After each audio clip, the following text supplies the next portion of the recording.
Hey there, you lovely humans. Welcome back to my channel. It feels weird to say that. It's been so long since I have done this. But I just wanted to jump on here. This is maybe going to be a quick video. I don't know. This is a verbal dump, I suppose, today. Just to kind of catch you all up on what's been going on in my neck of the woods over the last couple years now. Crazy to think about. My last video was in 2021, so about a year and a couple months. We'll say like a year and 3 months or so. But a lot has transpired in that time. So last video I posted, I was going back to work finally after COVID had laid me off for about 18 or 19 months. And so I've been working 2 jobs now, actually. So I worked my first job from October until the following April, when I got a second job, 2 part-time jobs I'm working right now. One is for a dream organization I've wanted to work for my entire life, and I still find it a little surreal that I get to go there and call that place my job.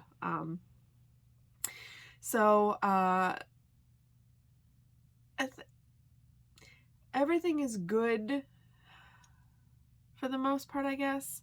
But what I was stressed out about going back to work for has now transpired. My youngest dog, Aiko, passed away last Saturday. She passed away in her sleep. She had, if you follow my channel, you know she had heart failure, and that she had gone into heart failure. Had a heart murmur her whole life, and it just matriculated into heart failure. Doctor said we could have any amount of time with her. She said she wasn't worried about, the immediacy. She thought, we'd have years with her. And my sweet little pumpkin did not want to stick around for years. So she would have been 10 this coming week on February 9th. She would have been 10 years old. So I am racked with guilt currently because I just feel like we focus so much on her sister, Delilah, who is going to be 20 in March, thinking that her time with us was coming to an end much quicker than Aiko's was. And I've been sitting with it for a week so that I wouldn't be really emotional on this, because I did want to just kind of give you guys an update. But I am heartbroken over the loss of my dog. I am broken. And I know it'll change over time. It'll get better, but it just sucks to wake up in the morning and she's not there. To be in the kitchen and making breakfast for her sister and she's not there. Standing right underneath my feet, sticking her little snoot in the door of the refrigerator. It sucks. But I'm so unbelievably grateful that I got the time with her that I did. I had about 7 years with her.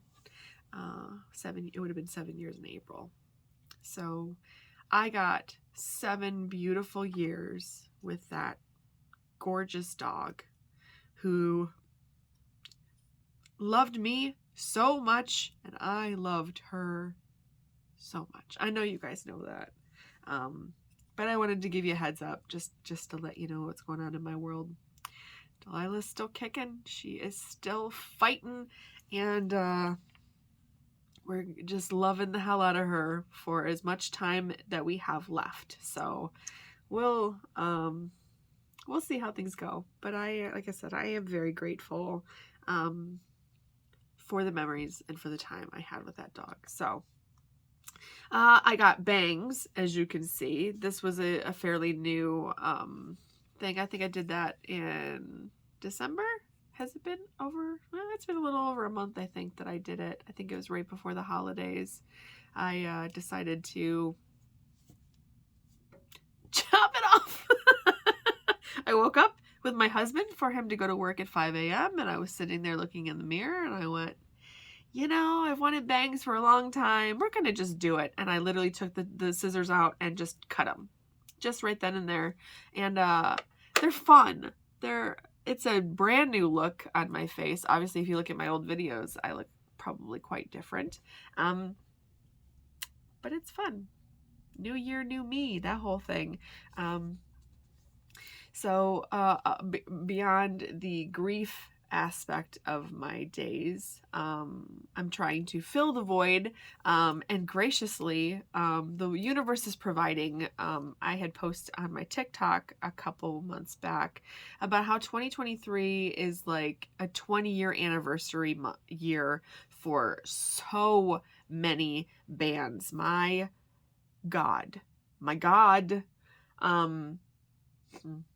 So I was posting about, all the 20-year albums that we had. We have May's Destination Beautiful. We had Copeland's Beneath Medicine Tree. We had Spitalfields Remember Right Now. And on Blueprints for the Black Market by Anne Boleyn. Dream to Make Believe by Armor for Sleep. Take This to Your Grave by Fall Out Boy. I could keep going. Deja Entendu by Brand New. I know that one's polarizing, but it's still a damn good album.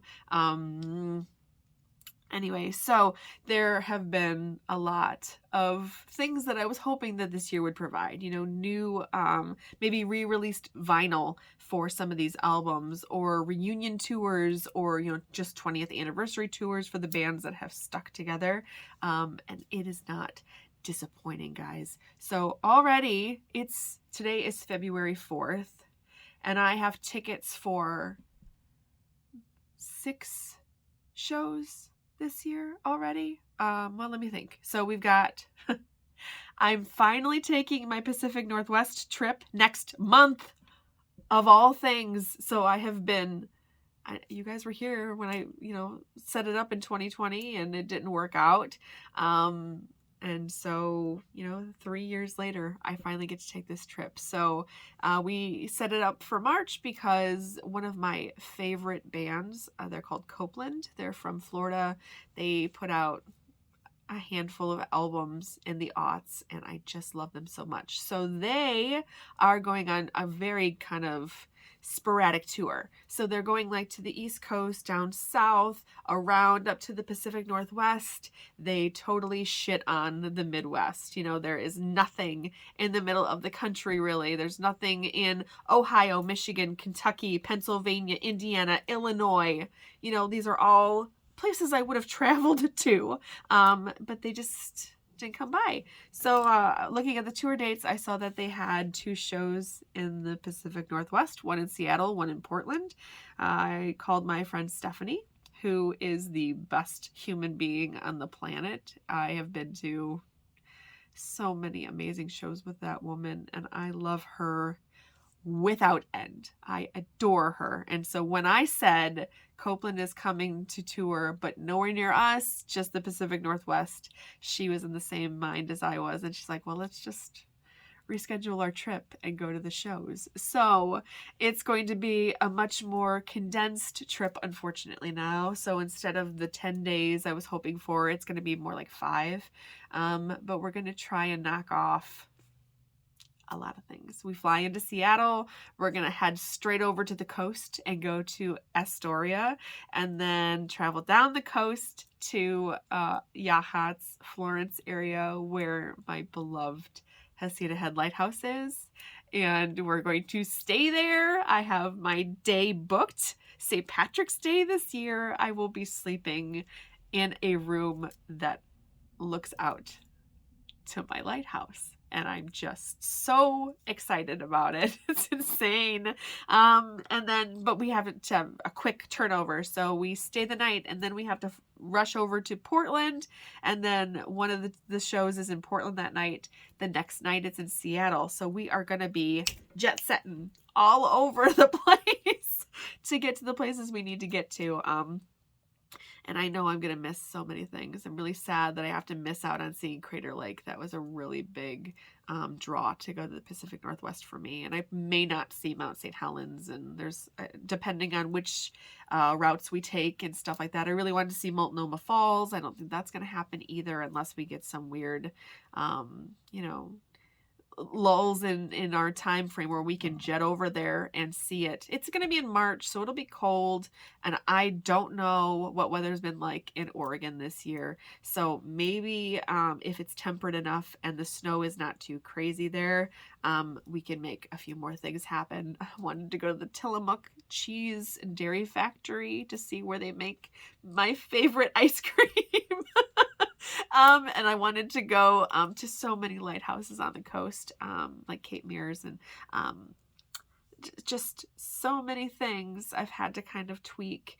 Hopefully I'll get to see Tillamook Rocklight, who's off on the coast. You can't really get to her, obviously. You can see her, though, I think, from like Cannon Beach, maybe. So when we're in Astoria, hopefully that will happen, and I'll get to see a glimpse of Terrible Tilly. But we'll see. I will try to document everything on this trip. I really am hoping to just flood the social media with moments from this trip, because I don't want to miss or forget a single thing, because I'm still convinced that my novel resides somewhere in the Pacific Northwest, that I have been dreaming about this story in my head, in a place I've never been. So now that I get to knock this off my list, I have no money and I'm taking this trip. Like, it's insane, and I don't even care. You know, like, you do the things that make you happy and then you deal with it later. At this point in my life, I'm learning that you just take the risk. You do the things that are crazy, but if you want to do it and it brings you joy and you can do it, just do it. I know I'm very privileged and I come from a place where I can say that. I realize that. But if you have the means, and you're able to take these life-changing trips, I really hope that you are at some point able to do that. Because this is going to be another one of those that completely, I think, changes my life. My first life-changing trip was to, Prince Edward Island and New England area, where I got to see Salem and Sleepy Hollow for the first time. And I really do think that this trip is going to be something really fucking special. Really special. So, I'm looking forward to that. Like I said, I will hopefully maybe be a bit more consistent with this. I'm hoping, but this is just a lot of time, a lot of work with YouTube, and I'm finding that. So I've been trying to update other social media. If you've been following me there, I hope that I'm keeping you adequately updated with my life. But yeah, so I am going, we were talking about the concerts, right? I got so distracted. Anyway, so 2 of the concerts for Copeland are in the Pacific Northwest. Then I'm coming back to Ohio, and we have a show in Columbus the following Sunday. It's Spitalfield and Armor for Sleep and Hawthorne Heights are like touring together on a little, like, MySpace reunion type tour kind of thing. It's kind of hilarious. But so I'm going to be going to that also with Stephanie, and I'm meeting up my friend Nicole down there. I have not seen Nicole in over a year, and it's fucking insane to me to think that I've not seen my best friend in over a year. But life and working 2 jobs, 60 plus hours a week, I guess does that to you. So I cannot wait to see her. And then I have coming up in May, Finch is going on tour to celebrate. For some reason, they're doing 20 years of What It Is to Burn this year, although last year would have been the 20th anniversary for that album, but I'm not complaining. But I would like to see some... I want to see some things off Say Hello to Sunshine. If you don't know the band, you don't know the album, that's fine. But like, that's what I have been screaming about for many years. The band broke up, and I was like, well, that's it. We're never going to get an opportunity to see this. And so then they posted, because What It Is to Burn is their biggest album that they came out with. It's kind of like their introduction to the scene, changed a lot of people's opinions about music and where, the progression of emo music was kind of going, screamo music. I know they hate that term. I don't care. I love the term screamo because it perfectly encapsulates what that music is. You know, it came from a place of a very raw, real emotion, and they scream, right? So like screamo. Okay. I will use that term forever, and I don't care. But yeah, so a lot of people, you know, attribute screamo music to like them and Under Oath and Thursday, and yeah, like I said, I'm just kind of spiraling here, trying to give you all the information I have in my brain right now. This is why I should probably write a little script before I do this, because I just that's what I do. So yeah, we'll be seeing Finch in May in Chicago. Chicago has been on my list of places to revisit now for over 4 years, since I haven't been back to Chicago since I think 2018 maybe was my last trip to Chicago. That's insane. I'm just now thinking 5 years since I've been to Chicago, and I was basically going to Chicago at least once or twice a year for many, many years. And I blame a lot of that on COVID, obviously, but also with time and with responsibilities and now 2 jobs. It's been crazy. So, goodness gracious. Yeah, that's insane to think about. But Chicago in May to see Finch is going to be absolutely incredible. My friend Kiernan is going on tour again, finally. Kiernan McMullen. He is a singer-songwriter, and I have not seen his wonderful face in many years as well. So it'll be a nice opportunity to see my friend again. He's touring with his girlfriend and another group of singer-songwriters, so it'll be really nice to meet her and just have a really lovely night of music. And I think that that's happening in April.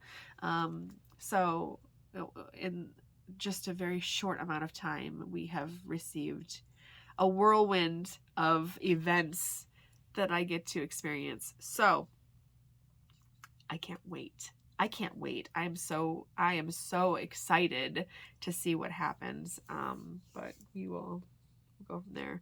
And I kind of miss doing unboxing videos. I'm not going to lie to you. I kind of miss that. So I'm going to show you guys a couple things that I got recently in the mail.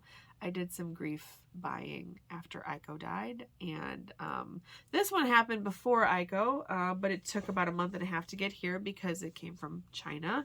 But it was a TikTok video, you know, when they do the ads and stuff for kind of just all manner of things, really. TikTok ads are few and far between, spanning ranges of so many different things. But this one spoke to me so much. It's like I was targeted, probably, and I bit. But it is a Plushy Dreadfuls is the name of the company, and they make stuffed animals based around different mental health issues or like mental health diseases, like you know, schizophrenia or multiple personality disorder. They also do for the zodiac signs. They do different sexualities and genders, which I think is absolutely lovely as well. This one though is me to a T. If you know my channel, you know that I suffer from a panic anxiety disorder. So I found that they had this little anxiety rabbit. So every Plushy Dreadful comes in like a little tote bag, which is super cute. And then on the back side is another picture of my sweet little anxiety bunny. But these little white bunnies are supposed to represent the anxieties that are clawing at us, you know, that are always weighing on our minds. So that's kind of what that is supposed to be symbolizing. But I shall show you when you see my sweet little baby. Look at this little face. Look at him. Look at these ears. And all of them are different. All of them have different colors on the ears. So every Plushy Dreadful will be different and unique to whoever they find a home with. So I thought that was kind of neat. He also has a little sigil on his belly here for, you know, anxiety. But he's so sweet. He has little magnets in his hands that he can either, put them together and hold his hands, or he's got little magnets in his cheeks. So he will do the little, worried anxiety face. Oh, he's so cute. But his cute little feet, he's got these little markings all over him, all over his sweet little eyes. But then when you turn him around on the back side, you'll see that he has a zipper there. And if you undo his zipper, out comes an anxiety bunny. So the whole thing is you're supposed to be telling the anxiety bunny your worries, your fears, your concerns, and then you whisper that into him, and then you put him back into your little anxiety rabbit, and he's supposed to hold those worries and fears for you. So I think it's a really lovely thing for children, especially, to kind of let them know that they're not alone, and they've got a friend in their little anxiety bunny. But it does come with 2 little worry rabbits. 2 of these little guys, and on their website you can order more if you want to, but I don't think you can't really fit many more into the back of the sweet guy anyway. So you tell them your concerns, and then you place them into the back of the anxiety bunny, and then they're supposed to just take it away from you, and let you focus on something else. So I think that that's a really cute idea. You zip them back up. Look at his little tail. Look at his little tail. But he's really well made. I mean, he's beautiful. There's his little signage. I haven't taken it off because I kind of like it. I don't know if I want to take it off. But he has been my companion now, especially during this week. I have been inconsolably sob crying for, random periods of my day. So he's been very good about helping me through that.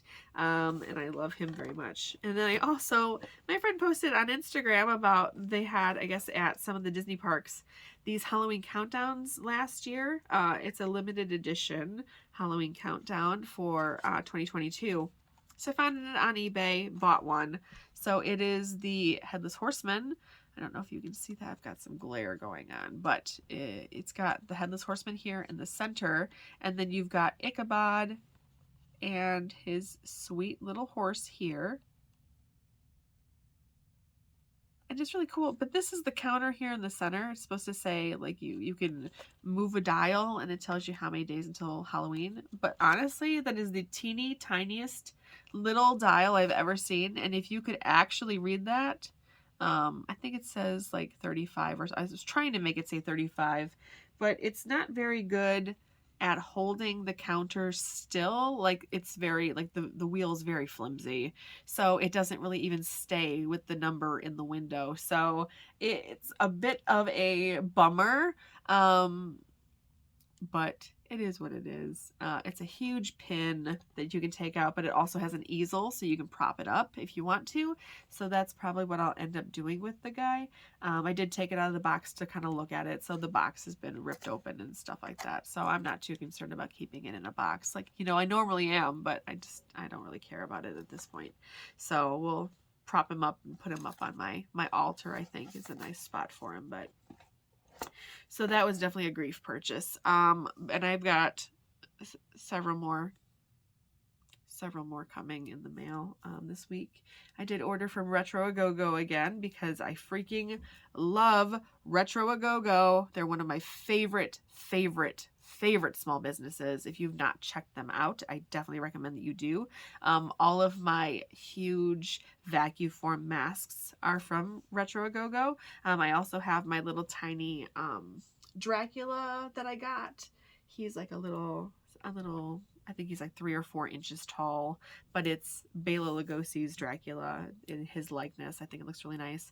And they've got a couple other, I think they're called like horror minis or something like that. They came out with a Bride of Frankenstein, so I've pre-ordered her. And I picked up a couple of the things that were on clearance, some more Scratch and Scuff masks. And that just means that like when they were making them and it was going through the whole processing situation, that either there was a tiny blemish on it, or maybe the box got dented, or whatever the case is, that they didn't feel comfortable sending it to their guest with whatever blemishes on it. So they save them for it's called the scratch and scuff sale. And so I bought a couple of those. I bought a Krampus, and I think I bought a Wolfman, who is like fluorescent colors. He's very, very cool.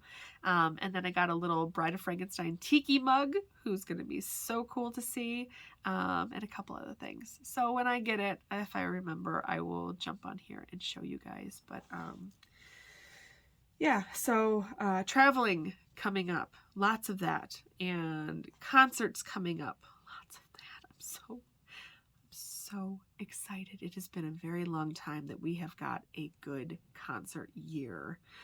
They kind of ebb and flow anymore, especially since I don't really listen to popular music very much. I listen to the 1975. That is my favorite band right now. They have been my favorite band since 2013, when I kind of transitioned over, because emo was kind of settling out. But emo's never gone anywhere in my brain, and it has been on my constant rotation my last 20 years of living, which is half of my life. I will be 40 in November this year, so I think about stuff like that, and I'm just like, that's crazy, like I have been a fierce supporter of one type of music for 20 years of my life. It's pretty amazing. But I'm so excited that I get to celebrate these moments. I'm still waiting for some vinyl reissues. Nobody has really mentioned any vinyl, except I got my husband bought it for me because he's so sweet. Finch has a EP. It's called the Falling Into Place EP. And so he bought that for me as like a Valentine's Day present, which is very nice. So that should be coming, I think March is when it releases, so I should be getting that here next month. And I've got a couple Jim Shore pieces that are coming in the mail too. I can't wait to show you guys those. They're gonna be freaking amazing. But yeah, so music and traveling and Halloween stuff, obviously, because I never stop with the Halloween stuff. I mean, come on. Look at my shirt.